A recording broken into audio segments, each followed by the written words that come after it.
Qizlarga mushtay yoshidan Arabistonda voqea yodlatiladi. Voqea Badavlatlarning surasi. Voqeani yodlab, erketidan duo qilgan ayol 2 hissa baraka bilan oladi inshaalloh bugungi rizqini. O'zini navbatida erkaklar ayolini duo qilsin dedilar.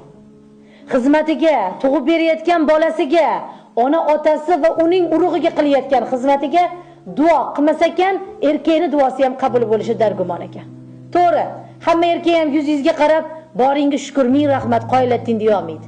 Lekin hattoki xufiya ichida Alloh ayolimni panohingda saqla, baxtimga omon qil, dardiga shifo bergin deb 2 og'iz ichida namozda qilgan duosi ham o'zini duosi qabul bo'lishiga zamin bo'lar ekan.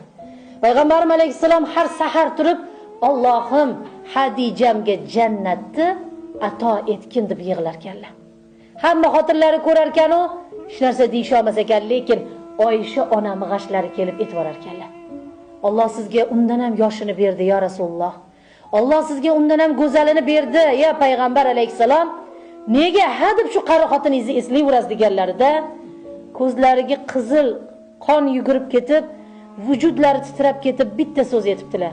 Ey Oysha, qo'lingizdan kelsa Hadijamga o'xshagan xotin bo'ling deb chiqib ketgan ekanlar. Bu gap Oysha onamga juda qattiq botib, hali Hadijadek bo'la olmayman dey. Bu ayolning darajasiga